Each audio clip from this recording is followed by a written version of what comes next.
दोपहर के बाद में तोड़ी गई बेलपत्र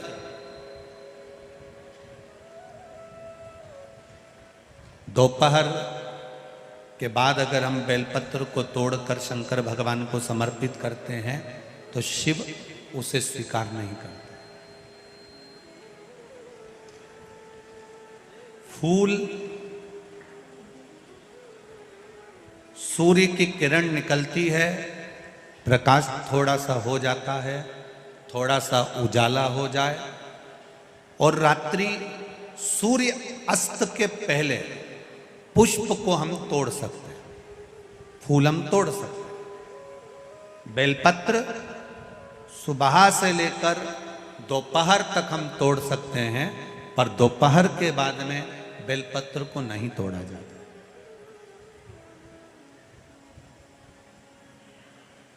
चतुर्थी, अष्टमी, नवमी, द्वादशी, चतुर्दशी, अमावस्या, पूर्णिमा, संक्रांति, ये ऐसे पर्व हैं जिस दिन बेलपत्र को नहीं तोड़ा जाता। चतुर्थी, अष्टमी, नवमी,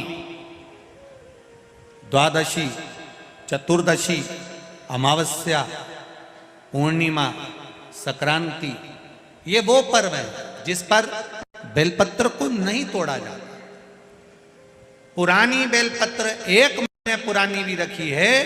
पुरानी बेलपत्र मंदिर के बाहर भी अगर निर्माल्य में उतरी हुई बेलपत्र किसी डलिया में पड़ी है, बहुत सारी बेलपत्र अगर किसी ने ले जाकर निर्माल्य को कहीं ले जाकर पटक भी दिया है मंदिर के कोने में, वहां से बेलपत्र उठा लो, उसको धो लो, साफ कर लो, वापिस ले जाकर महादेव को चढ़ा दो, वो स्वीकार कर लो।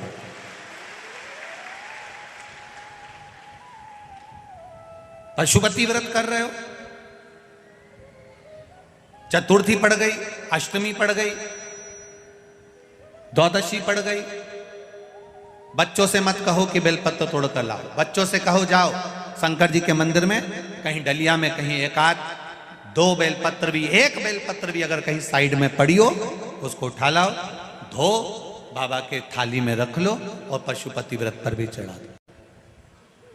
दोपहर के बाद में पूजन करने जा रहे हो, बेलपत्र दोपहर के बाद ना तोड़वाइए।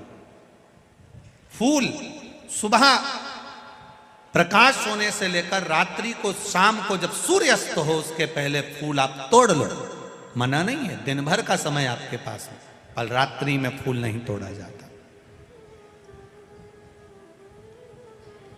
शंकर भगवान पर समर्पित कोई प्रसाद शिव जी को चढ़ाया गया, कोई प्रसाद रात भर नहीं रखना चाहिए। आप लोग तो संकट सोमवार अगर किसी ने करे हों, किसी ने करे संकट सोमवार या 16 सोमवार, हाथ उठाओ, किस किस ने करे हैं? पहले करें आप लोगों ने, रखो।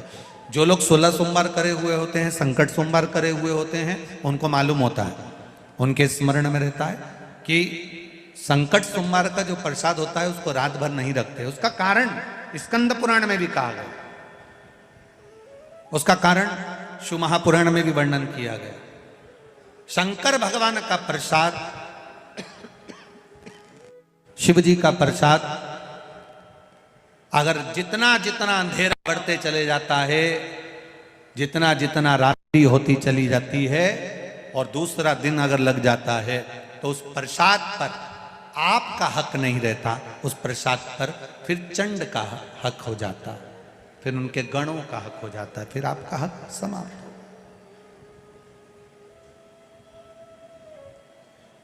तीसरी बात का स्मरण करिएगा, एक तो बेलपत्र दोपहर के बाद ना तोड़िए, दूसरा पुष्प रात में ना तोड़िए, तीसरा चतुर्थी, अष्टमी, नवमी, द्वादशी, अमावस्या, पूर्णिमा, चतुर्दशी, संक्रांति, इस पर बेलपत्र ना तोड़िए। मंदिर की चढ़ी हुई, कहीं रखी हुई, कहीं अगर निर्माल्य में भी कहीं ले जाकर पड़ी है, वो भी समर्पित कर सकते हो। बेलपत्र तो यहां तक वर्णन करती है कि अष्टमी नवमी दोनों पड़ रही है और आपको बेलपत्र की जरूरत पड़ रही, तो एक बेलपत्र को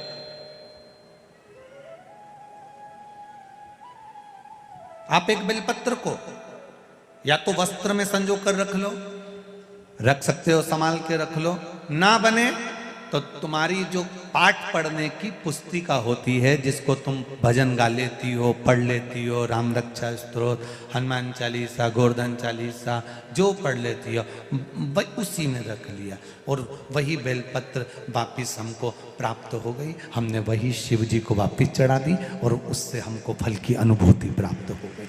जरूरी नहीं है कि तोड़े। ऐसी ही ज्ञानवर्धक जानकारी और सनातन धर्म से जुड़ने के लिए हम